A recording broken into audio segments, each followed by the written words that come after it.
नमस्कार दोस्तों, हम अपने बाइबल अध्ययन प्रोग्राम में एक बार फिर से शामिल हैं। हमारा ये नेक्स्ट एपिसोड है जो हेवनली प्लेस के ऊपर है। साथियों, आकाश में परमेश्वर ने बहुत सी चीज़ों का निर्माण किया। आकाश परमेश्वर के अद्भुत रहस्य से भरपूर है। यूँ तो हमने आसमान में बहुत ऊंची उड़ान उड़ी है, लेकिन हम अभी भी अछूते रह गए हैं कि परमेश्वर के उन भव्य कार्यों को देख सकें जो उसके पराक्रम से भरपूर हैं। आइए इससे पहले कि हम आकाशीय दुनिया पर चर्चा करें, प्रार्थना करें। हमारे पवित्र सामर्थी प्रभु, आप सर्वज्ञानी हैं। आप अपनी बुद्धि उड़ेलें ताकि हम अपने दर्शकों को प्रभु जी इस बात को समझा सकें कि आसमानी दुनिया आपके रहस्यों से भरपूर है। प्रभु, हमारे ऊपर अपनी आत्मा उड़ेलें, हमें समझ दें और हमारे इस प्रोग्राम को सफल होने में मदद करें। प्रार्थना विनती अपने उद्धारकर्ता यीशु मसीह के नाम से मांगते हैं, आमीन।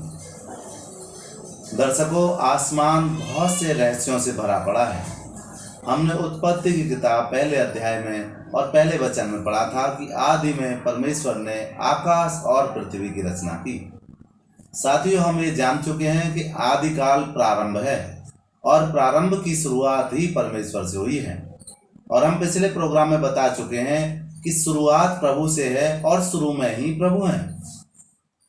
बिना परमेश्वर के कुछ भी नहीं बना है और जो कुछ बना है सब परमेश्वर से ही बना है। साथियों, आज हम आसमानी दुनिया पर विचार करने जा रहे हैं। आसमानी दुनिया पर अगर हम ध्यान दें तो हम जान पाएंगे विज्ञान के तथ्यों के अनुसार कि तमाम ग्रह हैं जिनकी गिनती नहीं हो सकती, तमाम आकाशीय गंगाएं हैं जिनकी गिनती नहीं हो सकती, और ये ब्रह्मांड अद्भुत रहस्यों से भरपूर है। हमने और आपने अपनी आंखों से सिर्फ एक सूर्य चंद्रमा देखा है, लेकिन ये ब्रह्मांड अनेकों लाखों करोड़ों सूर्यों से भरपूर है, लाखों करोड़ों चंद्रमाओं से भरपूर है, लाखों करोड़ों पृथ्वियों से भरपूर है। हम आज तक की खोज में यह नहीं जान पाए कि एलियन सचमुच हैं कि नहीं, लेकिन इस बात पर रहस्य बना हुआ है।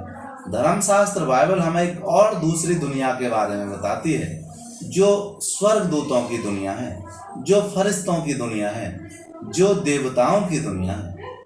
परम प्रधान परमेश्वर की सेवा में वो लगातार लगे रहते हैं।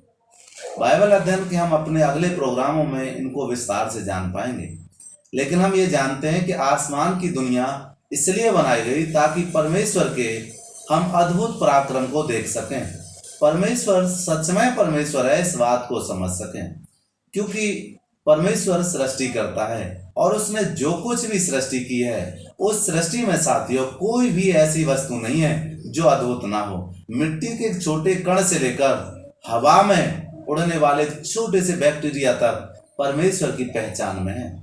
साथियों, आसमानी दुनिया में अनेकों सूर्य हैं, अनेकों आकाश गंगा हैं, तमाम गैलेक्सियां हैं। साथियों, हम आसमान की दुनिया को अच्छे से नहीं जान सकते, लेकिन इतना जरूर जानते हैं कि आसमानी दुनिया ने समय समय पर इस जमीनी दुनिया में हस्तक्षेप किया है।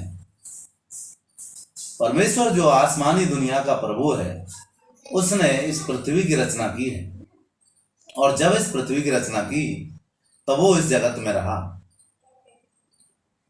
पहले स्त्री पुरुष के साथ वो आना जाना करता था, उनके साथ संगति करता था। और भी जब हम अपने बाइबल अध्ययनों में आगे बढ़ेंगे तो इस बात को जान पाएंगे कि ईश्वरीय दुनिया जो इस पृथ्वी की दुनिया से परे है, वो क्यों इस धरती की दुनिया में हस्तक्षेप करती है। क्या आप जानते हैं कि उस दुनिया में मृत्यु निवास नहीं करती, वहां अमरता निवास करती है। उस दुनिया में जीवन है साथियों, और वो जीवन ही पृथ्वी पर दिया गया है। पृथ्वी पर जीवन नहीं है, लेकिन वो जीवन जो आसमानी दुनिया का था वो पृथ्वी पर दिया गया था, उससे ये जीवन पनपा है। साथियों, हम ये जानते हैं कि परमेश्वर जो आरंभ से है उसके पास अमरता का जीवन है, और जो कोई उसकी शरण में आता है, उसे स्वीकारता है, वो भी अमरता का जीवन प्राप्त कर सकता है।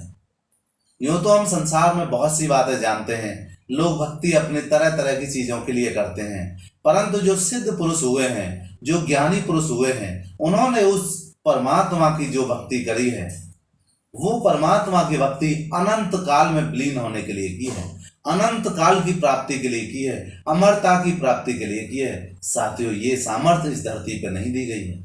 उस अनंत काल की दुनिया में जिसमें परमेश्वर और परमेश्वर के दूत रहते हैं, उस दुनिया के बारे में मैं आपको बताना चाहता हूँ।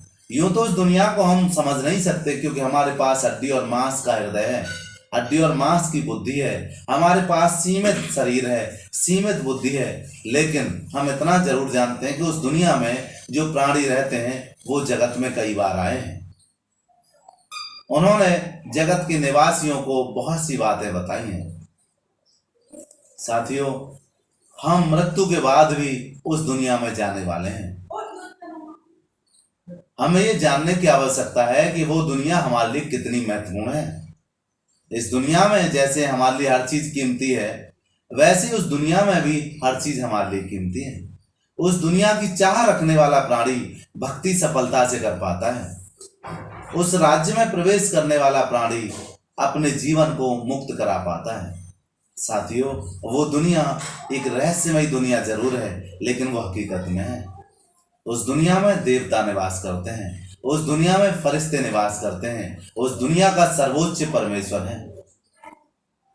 परमेश्वर का उसमें सिंहासन है, परमेश्वर की उसमें हुकूमत है, और वो परमेश्वर पूरे ब्रह्मांड को वहां से चलाता है।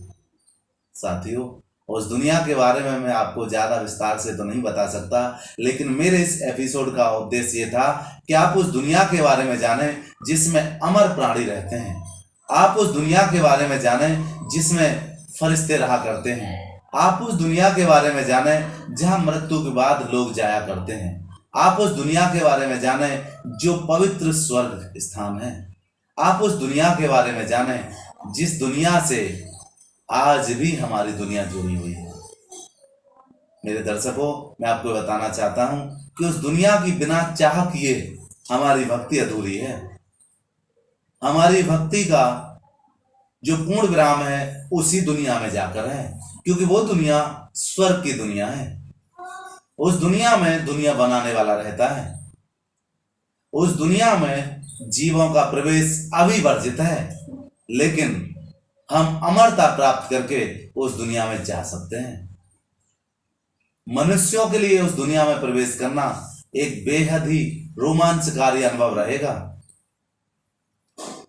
साथियों, अगर आप उन रहस्यमय स्थानों के बारे में नहीं जानते हैं और ना उन पर यकीन करते हैं, तो मैं आपसे कोई जबरन नहीं करता कि आप उन्हें जाने और यकीन करें। पर मैं आपको इतना जरूर बताना चाहता हूं कि वो रहस्यमय स्थान हमारी जिंदगी के लिए महत्वपूर्ण है।